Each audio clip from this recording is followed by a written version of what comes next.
कृष्णा, जय श्री हरि। आप सभी को चैत्र मास शुक्ल पक्ष कामदा एकादशी व्रत की हार्दिक शुभकामनाएं। आज की वीडियो में आप सुनेंगे कामदा एकादशी व्रत की पौराणिक कथा। युधिष्ठिर ने भगवान श्री कृष्ण से कहा, हे वासुदेव, आपको नमस्कार है। आप मेरे सामने ये बताइए कि चैत्र शुक्ल पक्ष में किस नाम की एकादशी होती है। भगवान श्री कृष्ण बोले, हे राजन, एकाग्रचित होकर ये पुरातन कथा को सुनो, जिसे वशिष्ठ जी ने राजा दिलीप के पूछने पर कहा था। दिलीप ने पूछा, हे भगवान, मैं एक बात सुनना चाहता हूँ। चैत्र मास के शुक्ल पक्ष में किस नाम की एकादशी होती है? तो वशिष्ठ जी बोले, हे राजन, चैत्र शुक्ल पक्ष में कामदा नाम की एकादशी होती है। वे परम पुण्यमय है। पाप रूपी ईंधन के लिए तो ये दावा नल ही है। प्राचीन काल की बात है। नागपुर नाम का एक सुंदर नगर था, जहाँ सोने के महल बने हुए थे। उस नगर में पुंडरीक आदि महाभयंकर नाग निवास करते थे। पुंडरीक नाम का नाग उन दिनों वहाँ राज्य करता था। गंधर्व, किन्नर और अप्सराएं भी उस नगरी का सेवन करती थी। वहाँ एक श्रेष्ठ अप्सरा थी, जिसका नाम ललिता था। उसके साथ ललित नाम वाला गंधर्व भी था। वे दोनों पति पत्नी के रूप में रहते थे। दोनों ही परस्पर काम से पीड़ित रहा करते थे। ललिता के हृदय में सदा पति की ही मूर्ति बसी रहती थी, और ललित के हृदय में सुंदरी ललिता का नित्य निवास रहता था। एक दिन की बात है। नागराज पुंडरीक राजसभा में बैठकर मनोरंजन कर रहा था। उस समय ललित का गान हो रहा था, किंतु उसके साथ उसकी प्यारी ललिता नहीं थी। गाते गाते उसे ललिता का स्मरण हो आया, अतः उसके पैरों की गति रुक गई और जीभ लड़खड़ाने लगी। नागों में श्रेष्ठ करकोटक को ललित के मन का संताप ज्ञात हो गया, अतः उसने राजा पुंडरीक को उसके पैरों की गति रुकने एवं गान में त्रुटि होने की बात बता दी। करकोटक की बात सुनकर नागराज पुंडरीक की आंखें क्रोध से लाल हो गई। उसने गाते हुए कामातुर ललित को शाप दे दिया, हे दुर्बुद्धि, तो मेरे सामने गान करते समय भी पत्नी के वशीभूत हो गया है, इसलिए राक्षस हो जा। महाराज पुंडरीक के इतना कहते ही वे गंधर्व राक्षस हो गया। भयंकर मुख, विकराल आंखें और देखने मात्र से भय उपजाने वाला रूप, ऐसा राक्षस होकर ये कर्म का फल भोगने लगा। ललिता अपने पति की विकराल आकृति देख मन ही मन बहुत चिंतित हुई। भारी दुख से कष्ट पाने लगी। सोचने लगी कि क्या करूं, कहाँ जाऊं। मेरे पति पाप से कष्ट पा रहे हैं। वे रोती हुई घने जंगलों में पति के पीछे पीछे ही घूमने लगी। वन में उसे एक सुंदर आश्रम दिखाई दिया, जहाँ एक शांत मुनि बैठे हुए थे। उनका किसी भी प्राणी के साथ वैर विरोध नहीं था। ललिता शीघ्रता के साथ वहां गई और मुनि को प्रणाम करके उनके सामने खड़ी हुई। मुनि बड़े दयालु थे। उस दुखनी को देखकर वे इस प्रकार बोले, हे शुभे, तुम कौन हो? कहाँ से यहाँ आई हो? मेरे सामने सच सच बताओ। तो ललिता ने कहा, हे महामुनि, वीर धनवा नाम वाले एक गंधर्व है। मैं उन्हीं महात्मा की पुत्री हूँ। मेरा नाम ललिता है। मेरे स्वामी अपने पाप दोष के कारण राक्षस हो गए हैं। उनकी ये अवस्था देखकर मुझे चैन नहीं है। हे ब्राह्मण, इस समय मेरा जो कर्तव्य है वे बताइए। विप्रवर, जिस पुण्य के द्वारा मेरे पति राक्षस भाव से छुटकारा पा जाए, उसका उपदेश कीजिए। ऋषि बोले, हे भद्रे, इस समय चैत्र मास के शुक्ल पक्ष की कामदा नामक एकादशी तिथि है, जो सब पापों को हरने वाली और उत्तम तिथि है। उस विधि का विधि पूर्वक व्रत करो, और इस व्रत का जो पुण्य है उसे अपने स्वामी को दे दो। पुण्य देने पर क्षण भर में ही उसके शाप का दोष दूर हो जाएगा। राजन, मुनि का ये वचन सुनकर ललिता को बड़ा हर्ष हुआ। उसने एकादशी को उपवास करके द्वादशी के दिन उन ब्रह्म ऋषि के समीप ही भगवान वासुदेव की श्री विग्रह के समक्ष अपने पति के उद्धार के लिए ये वचन कहा, मैंने जो ये कामदा एकादशी का उपवास व्रत किया है, उसके पुण्य के प्रभाव से मेरे पति का राक्षस भाव दूर हो जाए।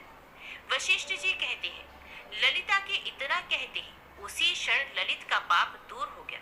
उसने दिव्य देह धारण किया, राक्षस भाव चला गया और पुण्य गंधर्व तव की प्राप्ति हुई। हे राजन, वे दोनों पति पत्नी कामदा के प्रभाव से पहले की अपेक्षा भी अधिक सुंदर रूप धारण करके विमान पर आरूढ़ हो अत्यंत शोभा पाने लगी।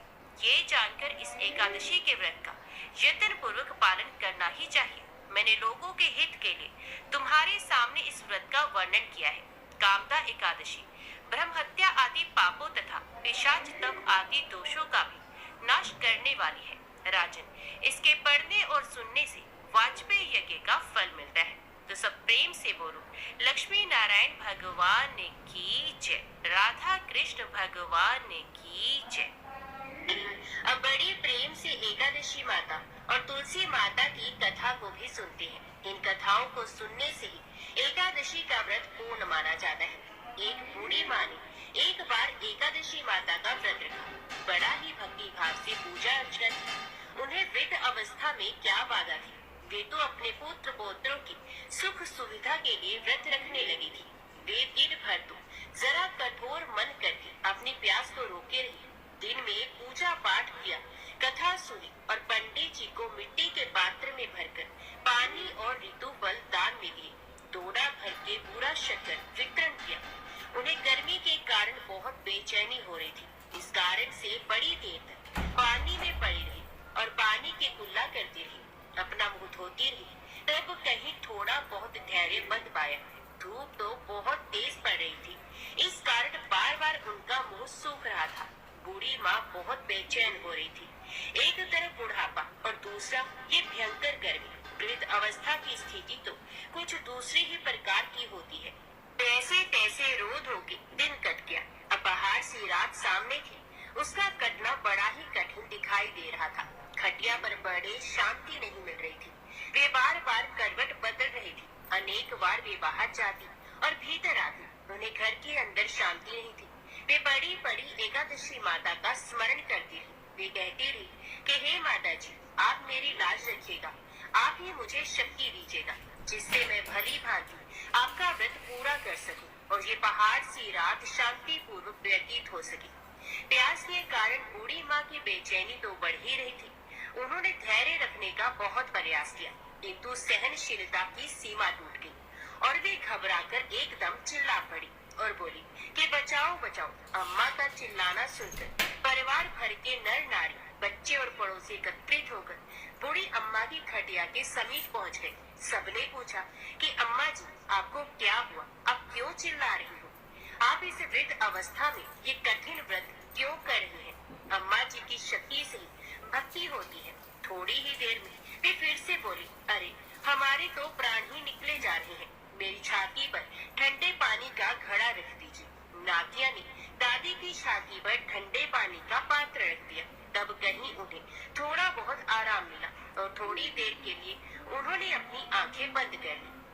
एकादशी माता ने सोचा कि ये बूढ़ी अम्मा है तो बहुत कठोर, जरा जाकर उसकी परीक्षा लेनी चाहिए। वे आधी रात को मुर्गा बनकर टेर लगाने लगी। मुर्गे की आवाज सुनकर दादी झट से उठी और बाहर जाकर आसमान की ओर देखा, किंतु आसमान में कहीं उन्हें प्रातःकालीन तारा दिखाई नहीं दिया। तो वे सोचने लगी कि ये मुर्गा क्यों और कैसे बोल रहा है।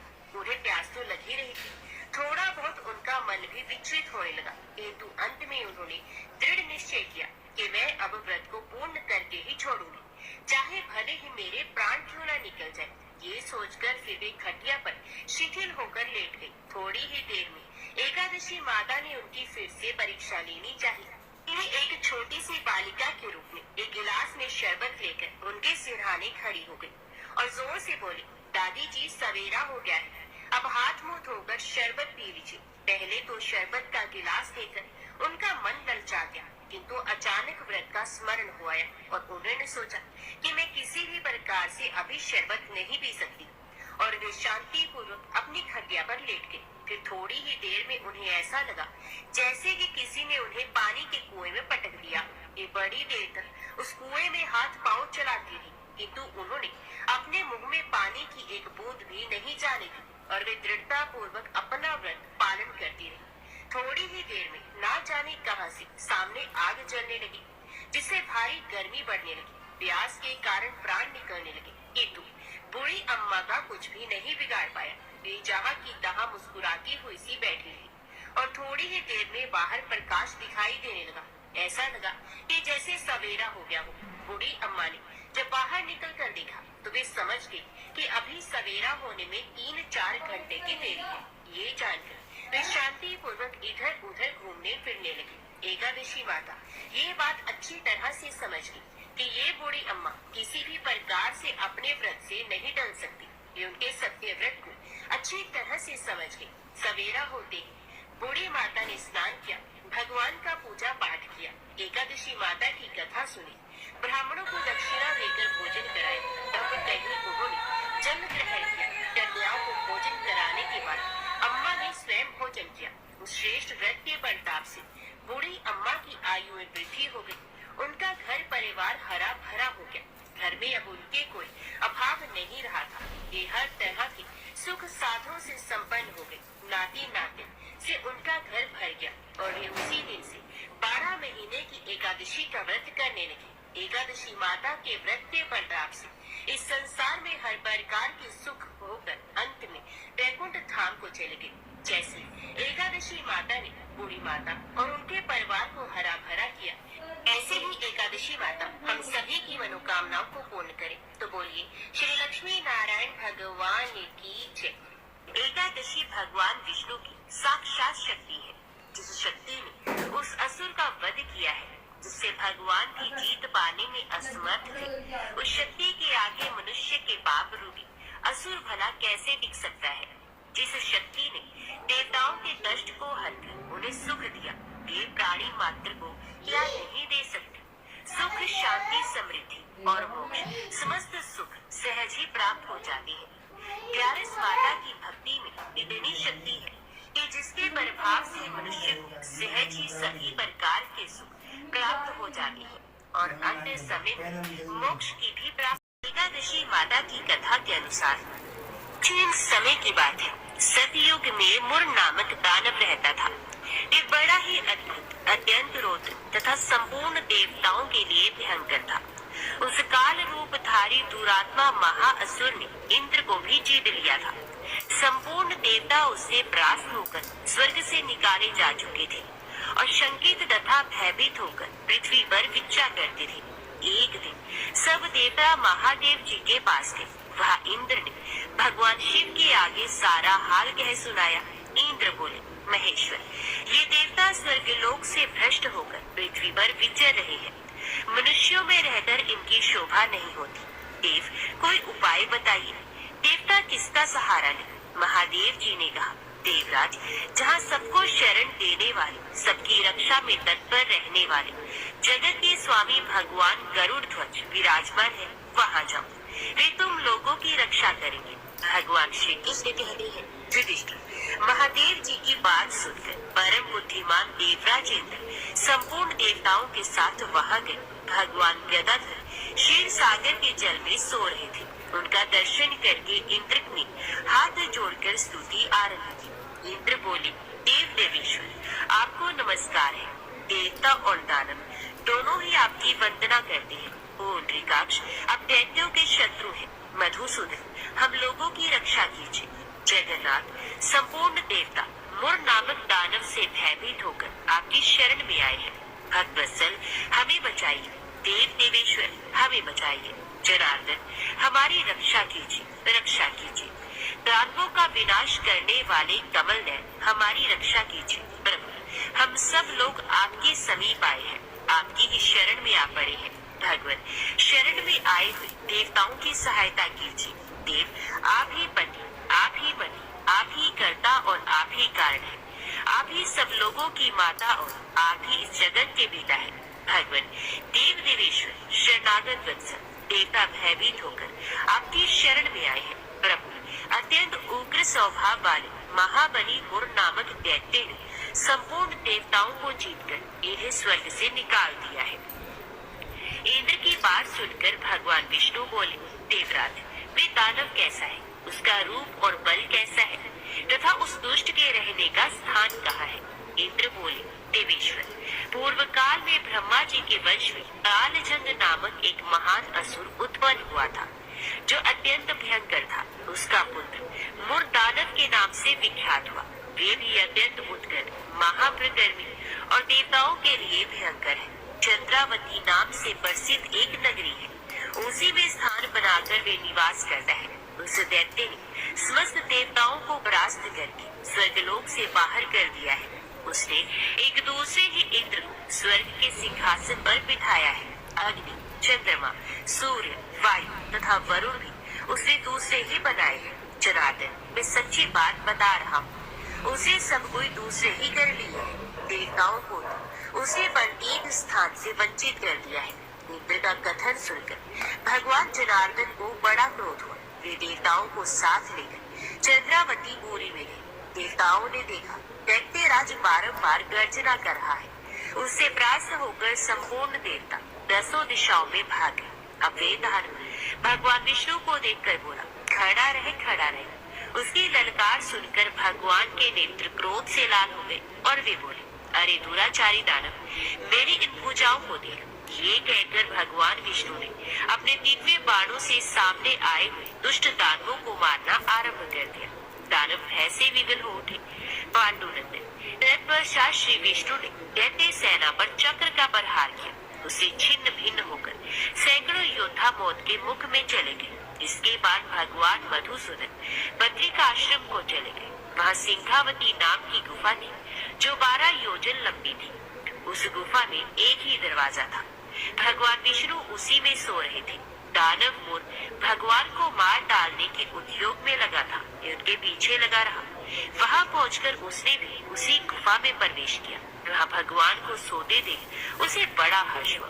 उसने सोचा, ये दानवों को भय देने वाला देवता है, अतः निस्संदेह इसे मार ही डालूंगा। दानव के इस प्रकार विचार करते ही भगवान विष्णु के शरीर से एक कन्या प्रकट हुई, जो बड़ी ही रूपवती, सौभाग्यशालिनी तथा दिव्य अस्त्र शस्त्रों से युक्त थी। ये भगवान के तेज के अंश से उत्पन्न हुई थी। उसका बल और पराक्रम महान था। दानवराज मुर ने उस कन्या को देखा।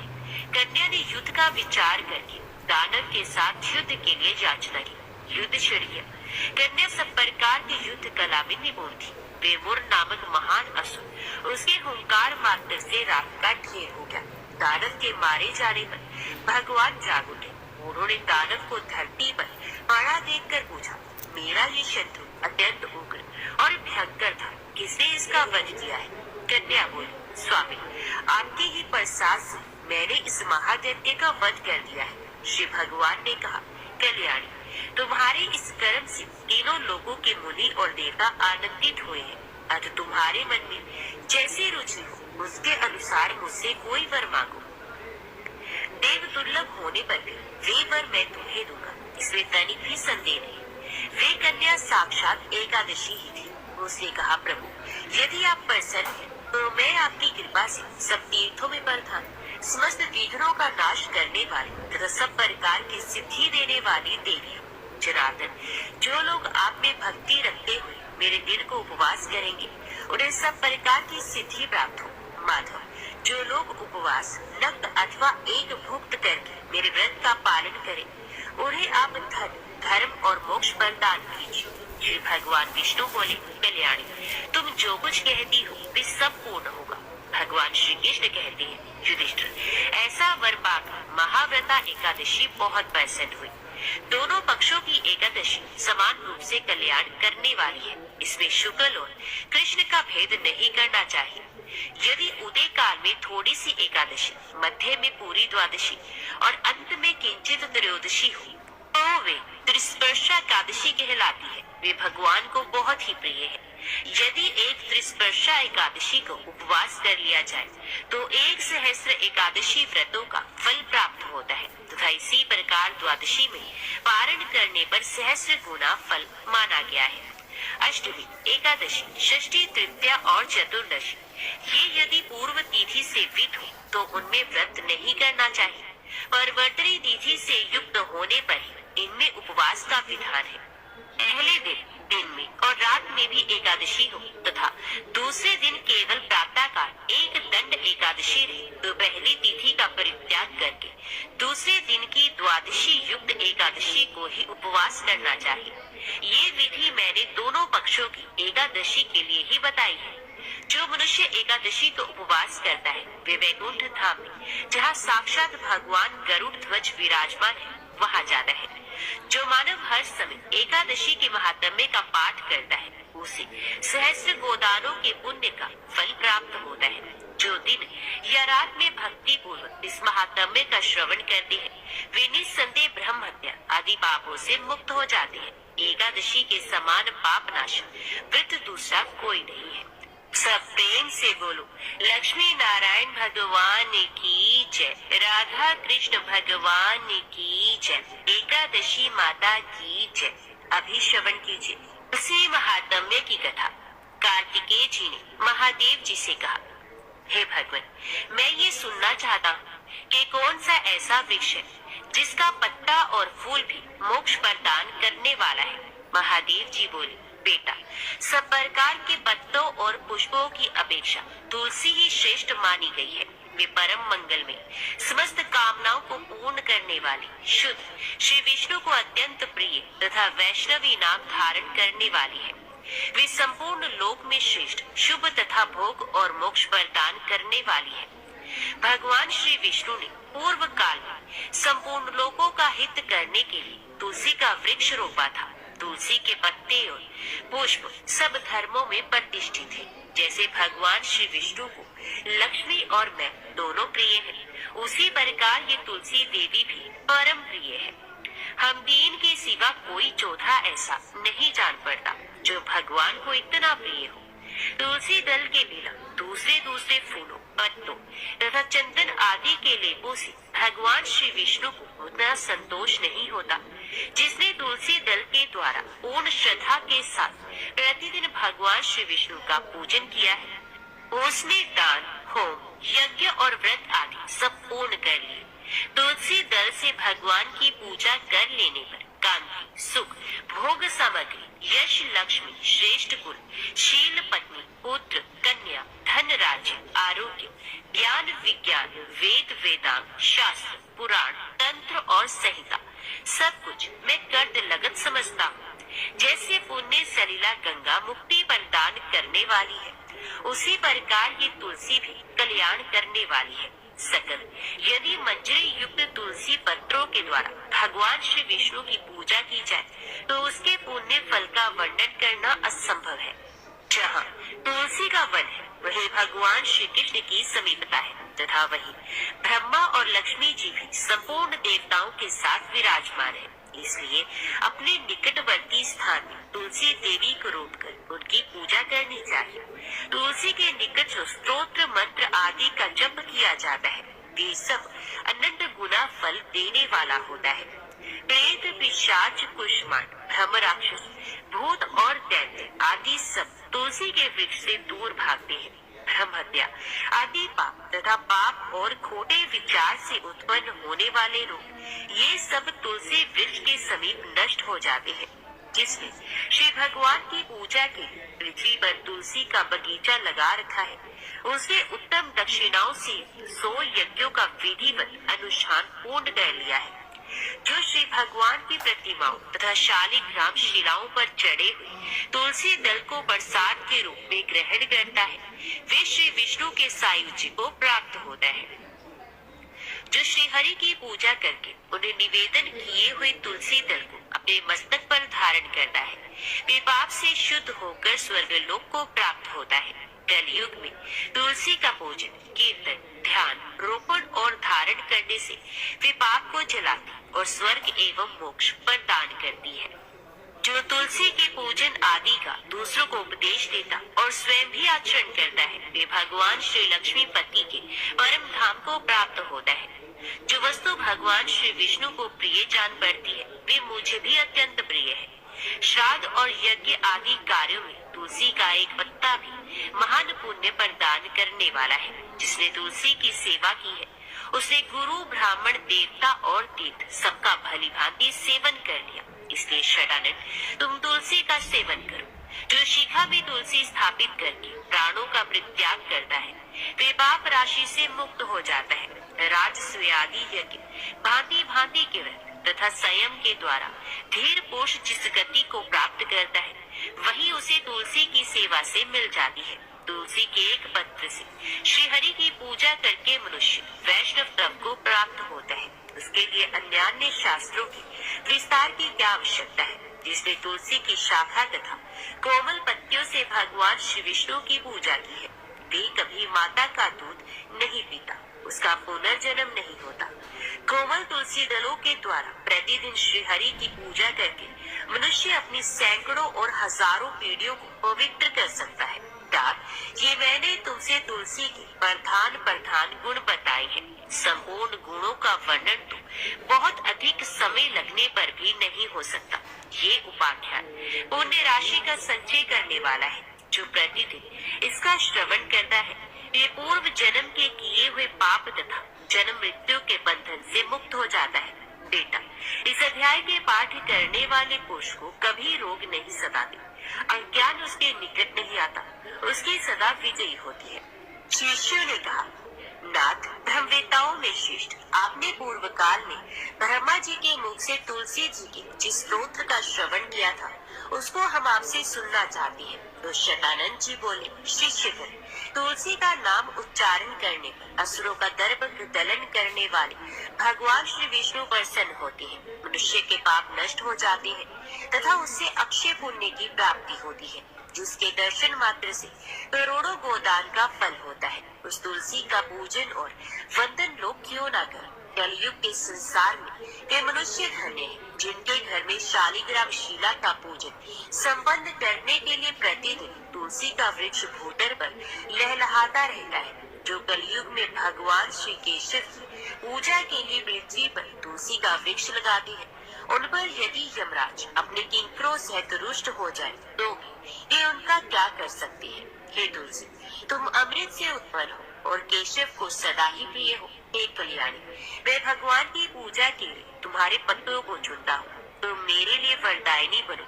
तुम्हारे श्रीअंगों से उत्पन्न होने वाले पत्रों और मंजरियों द्वारा मैं सदा ही जिस प्रकार श्री हरि का पूजन कर सकूं वैसा उपाय करो। पवित्रांगी तुलसी, तुम कली मल का नाश करने वाली हो। इस भाव के मंत्रों से जो तुलसी दलों को चुनकर उनसे भगवान वासुदेव का पूजन करता है, उसकी पूजा का करोड़ों गुना फल होता है। देवेश्वरी, बड़े बड़े देवता भी तुम्हारे प्रभाव का गायन करते हैं। मुनि, सिद्ध, गंधर्व, पाताल निवासी, साक्षात नागराज शेष तथा संपूर्ण देवता भी तुम्हारे प्रभाव को नहीं जानते। केवल भगवान श्री विष्णु ही तुम्हारी महिमा को पूर्ण रूप से जानते हैं। जिस समय क्षीर समुद्र के मंथन का उद्योग प्रारंभ हुआ था, उस समय श्री विष्णु के अनंतांश से तुम्हारा प्रादुर्भाव हुआ था। पूर्व काल में श्री हरि ने तुम्हें अपने मस्तक पर धारण किया था। देवी, उस समय श्री विष्णु के शरीर का संपर्क पाकर तुम परम पवित्र हो गई थी। तुलसी, मैं तुम्हें प्रणाम करता हूँ। तुम्हारे श्री अंग से उत्पन्न पत्रों द्वारा जिस प्रकार श्री हरि की पूजा कर सकूं, ऐसी कृपा करो जिससे मैं निर्विघ्नता पूर्वक परम गति को प्राप्त हूँ। साक्षात श्री कृष्ण ने तुम्हें गोमती तट पर लगाया और बढ़ाया था। वृंदावन में विचरते समय उन्होंने संपूर्ण जगत और गोपियों के हित के लिए तुलसी का सेवन किया। जगत प्रिया तुलसी, पूर्व काल में वशिष्ठ जी के कथन अनुसार श्री रामचंद्र जी ने भी राक्षसों का वध करने के उद्देश्य से सरयू के तट पर तुम्हें लगाया था। तुलसी देवी, मैं तुम्हें प्रणाम करता हूँ। श्री रामचंद्र जी से वियोग हो जाने पर अशोक वाटिका में रहते हुए जनक किशोरी सीता ने तुम्हारा ही ध्यान किया था, जिससे उन्हें पुण्य अपने प्रियतम का समागम प्राप्त हुआ। पूर्व काल में हिमालय पर्वत पर भगवान शंकर की प्राप्ति के लिए पार्वती देवी ने तुम्हें लगाया और अपनी अभिष्ट सिद्धि के लिए तुम्हारा सेवन किया था। तुलसी देवी, मैं तुम्हें नमस्कार करता हूँ। संपूर्ण देवांगनाओं और किन्नरों ने भी दुस्वप्न का नाश करने के लिए नंदन वन में तुम्हारा सेवन किया था। देवी, तुम्हें मेरा नमस्कार है। धर्म आरण्य गया में साक्षात पितरों ने तुलसी का सेवन किया था। दंडकारण्य में भगवान श्री रामचंद्र जी ने अपने हित साधन की इच्छा से परम पवित्र तुलसी का वृक्ष लगाया तथा लक्ष्मण और सीता ने भी बड़ी भक्ति के साथ उसे पोसा था। जिस प्रकार शास्त्रों में गंगा जी को त्रिभुवन व्यापिनी कहा गया है, उसी प्रकार तुलसी देवी भी संपूर्ण चराचर जगत में दृष्टि गोचर होती है। तुलसी का ग्रहण करके मनुष्य पापों से मुक्त हो जाता है औरतों और मुनीश्वरों, तुलसी के सेवन से ब्रह्म हत्या भी दूर हो जाती है। तुलसी के पत्ते से टपकता हुआ जल जो अपने सर पर धारण करता है, उसे गंगा स्नान और 10 गोदान का फल प्राप्त हो जाता है। देवी मुझ पर प्रसन्न हो जाओ, देवेश्वरी हरि प्रिय मुझ पर प्रसन्न हो जाओ। क्षीर सागर के मंथन से प्रकट हुई तुलसी देवी, मैं तुम्हें प्रणाम करता हूँ। द्वादशी की रात्रि में जागरण करके जो इस तुलसी स्तोत्र का पाठ करता है, भगवान श्री विष्णु उसके 32 अपराध क्षमा करते हैं।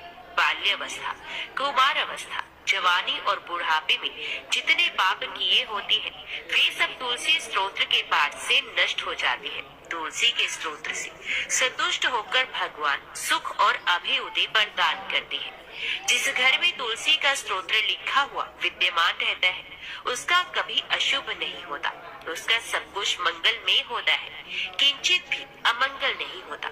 उसके लिए सदा सुकाल रहता है, ये घर प्रचुर धन धान्य से भरा रहता है। तुलसी स्तोत्र का पाठ करने वाले मनुष्य के हृदय में भगवान श्री विष्णु के प्रति अविचल भक्ति होती है तथा उसका वैष्णवों से कभी वियोग नहीं होता। इतना ही नहीं, उसकी बुद्धि कभी अधर्म में परिवर्तन नहीं होती। जो द्वादशी की रात्रि में जागरण करके तुलसी स्तोत्र का पाठ करता है, उसे करोड़ों तीर्थों के सेवन का फल प्राप्त होता है। प्रेम से बोलो तुलसी माता की जय, लक्ष्मी नारायण भगवान की जय, राधा कृष्ण भगवान की जय। आइए अब श्रवण करते हैं भगवान विष्णु की आरती। ओम जय जगदीश हरे, स्वामी जय जगदीश हरे। भक्त जनों के संकट, दास जनों के संकट क्षण में दूर करे। ओम जय जगदीश हरे। जो ध्यावे फल पावे, दुख बिन से मन का, स्वामी दुख बिन से मन का।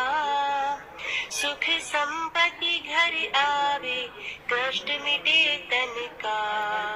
ओम जय जगदीश हरे। मात पिता तुम मेरे, शरण गहूँ मैं किसकी, स्वामी शरण गहूँ मैं किसकी। तुम बिन और न दूजा, आस करूं किसकी। ओम जय जगदीश हरे।